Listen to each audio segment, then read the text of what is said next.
శ్రీ గురుభ్యో నమః. శ్రీమాత్రే నమః. మా ప్రేక్షకులందరికీ ధన్యవాదాలు తెలియజేస్తూ ఈ వారం రాశి ఫలితాలు తెలియచెప్పుకుందాము.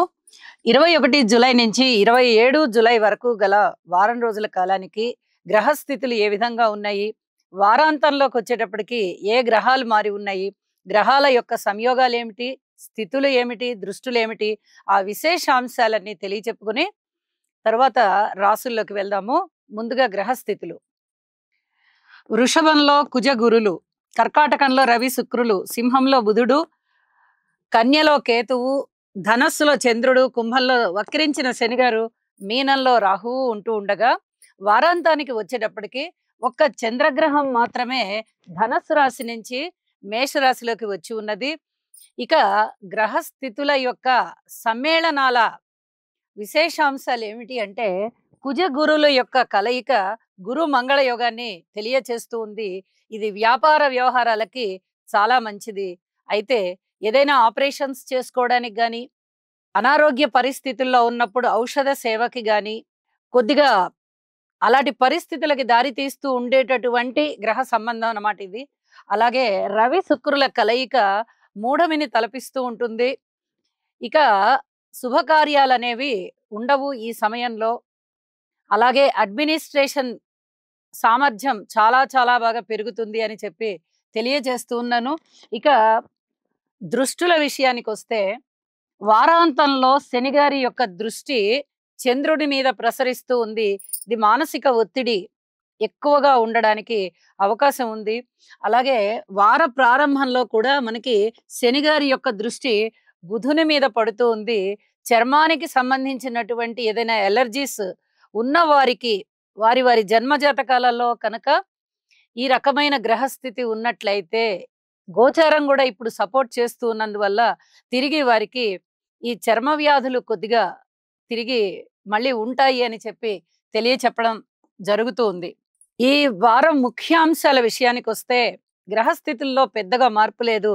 కిందటి వారం ఉన్నటువంటి గ్రహస్థితులే ఇప్పుడు ఉన్న కారణం చేత ఏ ఏ రాశుల వారు ఎటువంటి పరిహారాలు చేసుకోవాలనేది ఈ వీడియోకి చివర చెప్తాను. తప్పనిసరిగా అవి పాటించవలసిందిగా సూచన చేస్తూ ఉన్నాను. మీనరాశి.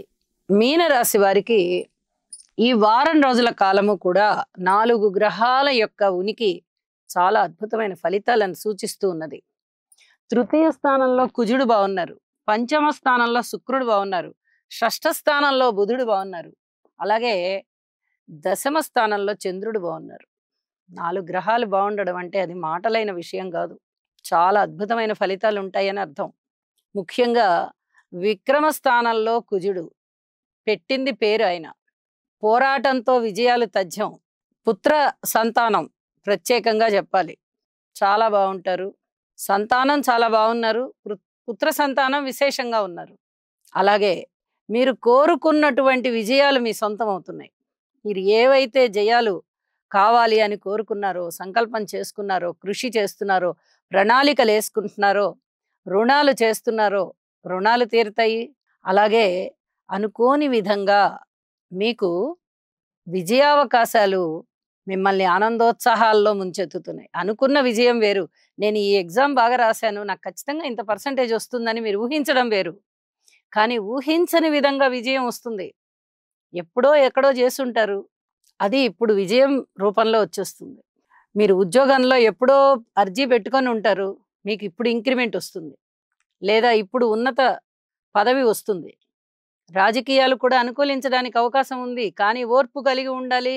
రాశిలో ఉన్నటువంటి రాహువు కానీ, సప్తమంలో ఉన్నటువంటి కేతువు కానీ అంత చాలా బాగా మీకు బ్రహ్మాండంగా ఇచ్చేస్తారని చెప్పడానికి రాదు. వీళ్ళకి ఇక్కడ శాంతి కూడా చేసుకోవాలి, అది కూడా ఇప్పుడు చెప్పబోయే అంశం. మీకు విజయావకాశాలు ఎంత బాగా ఉన్నాయో అపజయానికి కూడా ఇక్కడ 2 గ్రహాలు కూర్చొని ఉన్నాయి. రాశిలో రాహువు, సప్తమంలో కేతువు. బంధాలని పాడు చేస్తారు, మాయ గమ్మిస్తారు. అవుతున్న పనిని అవ్వకుండా అయిపోతుంది అని బాధపడతారు, వీళ్ళ చేత్తో వీళ్ళే దాన్ని పాడు చేసుకుంటారు. అక్కడ ఒకటి జరుగుతుంటే ఇక్కడ ఇంకొకటి అనుకుంటారు. అంటే ఊహలు, భ్రమలు ఇలాంటివన్నీ ఇప్పుడు సంప్రాప్తం అవుతూ ఉంటాయి. మీ అంతటా మీరుగా ఏది నిర్ణయం చేసుకోకండి. మీ తల్లిగారో, తండ్రి గారో, లేదా భార్య గారో, భర్త గారో, మీరు ఎవరైతే మీకు దగ్గర వాళ్ళు ఉన్నారో వారి నిర్ణయాలని మీరు అనుసరించండి. ఇప్పుడు ప్రస్తుత కాలంలో ఓర్పుగా ఉండండి. 4 గ్రహాలు మంచి పనులు చేస్తున్నాయి, మంచే ఇస్తాయి, సమస్య లేదు అందులో. కానీ ఈ రాశిలో రాహువు, సప్తమంలో కేతువు ఈ ఇద్దరు కూడా ఇబ్బంది పెట్టేటట్టుగా ఉన్నారు కాబట్టి ఈ ఇబ్బందుల్ని అధిగమించుకోవడానికి మీరు నిర్ణయం చేయకుండా ఉంటే చాలు. వేరే వాళ్ళు చేసే నిర్ణయాలను మీరు అనుసరించుకుంటూ వెళ్ళండి, విజయాలు మీవే. ఈ రకంగా ఉన్నాయి కాబట్టి గ్రహస్థితులు తప్పనిసరిగా దైవధ్యానం చేసుకోండి. శనిగారికి తైలాభిషేకం చేయండి. ఇంటి ఇలవేల్పుని చక్కగా పూజించుకోండి. అనేక రకాల ఆనందాలు ఉంటాయి, అనేక రకాల మనశ్శాంతి ఉంటుంది, ఖర్చులు తగ్గుతాయి. విరాళాలు, దానాలు, ధర్మాలు కాస్త తగ్గించండి. ఇది అనుకూల సమయం కాదు. కానీ ఉదారంగా ప్రవర్తించేటటువంటి మీ ప్రవర్తన మీ చేత అలా దాన ధర్మాలు చేయిస్తుంది. ఈ సమయంలో కొద్దిగా వాటిని అరికట్టడం మంచిది. కొత్త ఉద్యోగాలు, కొత్త వ్యాపారాలు ఇలాంటి వాటికి అంతగా ప్రాధాన్యతనివ్వద్దు. ఉన్న వాటినే కంటిన్యూ చేసుకోండి. ఇది చెప్పదగ్గ సూచన.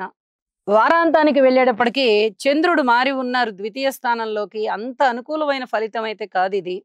అయితే 4 గ్రహాలు బ్రహ్మాండంగా ఉన్న కారణం వార ప్రారంభంలో అదే ఆలోచనలతో, అదే కృషితో ముందరికి వెళ్ళండి. వారాంతం కూడా చాలా బాగుంటుంది అని చెప్పి తెలియజేస్తూ, ఆరోగ్య విషయంలో జాగ్రత్తగా ఉండండి. వీలైనంత వరకు దైవ ధ్యానంలో ఉండండి, మౌనంగా ఉండండి. మీ కృషి ఏదైతే ఉందో, సంకల్పం ఏదైతే ఉందో వాటిని ప్రయత్నాలు చేసుకుంటూ వెళ్ళండి. కొత్త ప్రయోగాలు చేయవద్దు. దేని మీద ధనము ఖర్చు పెట్టవద్దు. అతిగా ఏది చెయ్యొద్దు. పెట్టుబడులు పెట్టద్దు. ఉద్యోగాలు మారద్దు. చెప్పిన పరిహారాలు తప్పనిసరిగా చేసుకుంటూ మనశ్శాంతితో ఉండండి, అభివృద్ధి పొందండి. సర్వే జనా సుఖినో భవంతు. చంద్రగ్రహ అనుకూలత కొరకు దధిశంక తుషారాభం క్షీరోదార్ణవ సముద్భవం నమామి శశినం సోమం శంభోర్మకుటభూషణం. ఓం శ్రాం శ్రీం శ్రౌం సహ చంద్రాయ నమః. చంద్రగ్రహ అనుకూలత కొరకు దధిశంక తుషారాభం క్షీరోదార్ణవ సముద్భవం నమామి శశినం సోమం శంభోర్మకుటభూషణం. ఓం శ్రాం శ్రీం